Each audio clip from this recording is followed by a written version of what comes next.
Hey YouTube, how's it going? My name's Jonathan, and Apple's going to be unveiling some new iPhone models in just about a month or so that could be a really big deal. Normally at this point we'd be expecting Apple to unveil something like the iPhone 7s and the iPhone 7s Plus, but based on the rumors and leaks we've seen so far, Apple's actually going to be showing off 3 new iPhone models this year. In this video I'm just going to be going over everything we know so far, so let's go ahead and get started. So one of the biggest questions this time round is, what is this year's iPhone even going to be called? According to one Apple analyst, Apple's going to be showing off a 4.7-inch and a 5.5-inch LCD iPhone, but they're also going to be unveiling a brand new OLED iPhone model, and that's the model that everyone's talking about because it's really unlike anything we've ever seen from Apple before. All of Apple's current iPhones use LCD screen technologies, and even though some of Apple's competitors use OLED, and OLED does deliver better color contrast, Apple's never done this before. That's why some people are thinking this new OLED iPhone model could be something like the iPhone X, the iPhone Anniversary Edition, or even just simply the iPhone 8. Now, we haven't seen any rumors so far about Apple redesigning the rounded iPhone body that we've come so familiar with,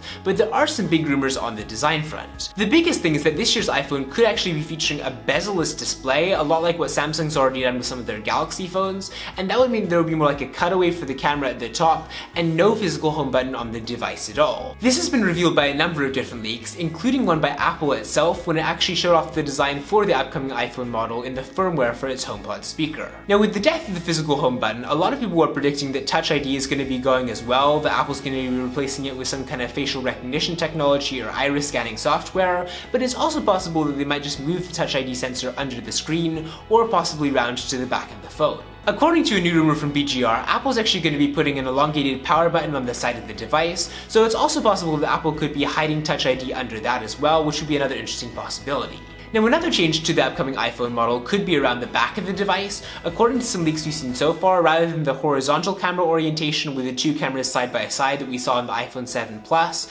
Apple's actually going to be going for new vertical orientation with the 2 cameras on top of each other. That could allow Apple to do something like a longer optical zoom, but it's definitely something we haven't seen before, and it's something that some iPhone purists aren't entirely happy about. Color-wise, a post on Weibo says that there are going to be several different color options. There's going to be a black model, a silver model, and then also a new copper model, but actually rose gold is not going to be coming back this time round. Now, inside the 2017 iPhone, it could actually be really powerful. According to the Twitter user Ice Universe, Apple's going to be packing their new A11 processor inside, and that hit multi-core speeds of 7,000 and 8,500 on the Geekbench 4 synthetic performance benchmark. For comparison's sake, the Galaxy S8, which sports a Snapdragon 835 processor, scored a 6,325 on the same test, which means that this year's iPhone could be between 10% and 25% more performance-oriented than current Android smartphones are right now. Now, some other big new hardware details revealed by Apple's HomePod firmware leak are that this year's iPhone could be sporting wireless charging and then also fast wired charging for the very first time,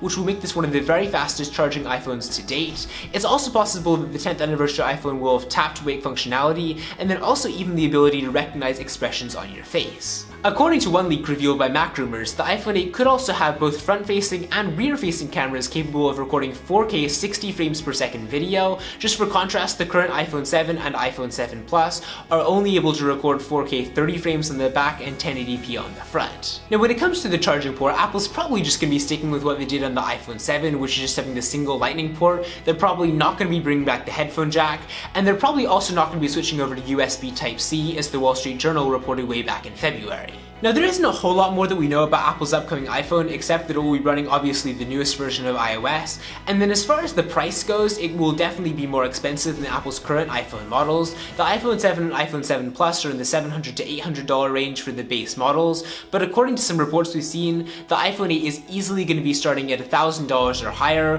which is kind of crazy level prices, but again, on contract, it should be a whole lot cheaper. Now, availability of the upcoming iPhone is another really interesting topic. Typically, Apple does unveil iPhones in like September or October and then put them on sale just a couple weeks later, but with the iPhone 8, because it's such an unusual iPhone model, and because it's one of the most complicated iPhones that Apple has ever built, there have been a ton of different rumors about delays within the supply chain and things that Apple's actually going to be having to push back the iPhone 8 launch date later and later. There have even been some rumors that have said that Apple's new iPhone really won't be hitting stores until the first quarter of 2018, which is almost uncharacteristically late for one of Apple's iPhone launches. According to UBS, actual availability of the iPhone 8's OLED display won't be until late October, which means that if you are wanting to get one of Apple's iPhones, you have a chance to start saving for it now. But with that said, that's pretty much all we know about the upcoming iPhone 8 so far. It is going to be a really big deal with the new bezel-less display, the elimination of the home button, and honestly a design that kind of looks a little bit like the Essential phone, and I am pretty excited as to what Apple's going to be doing because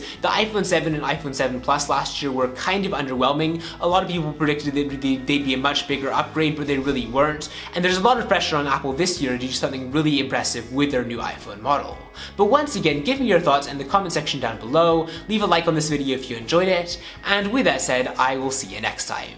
Bye!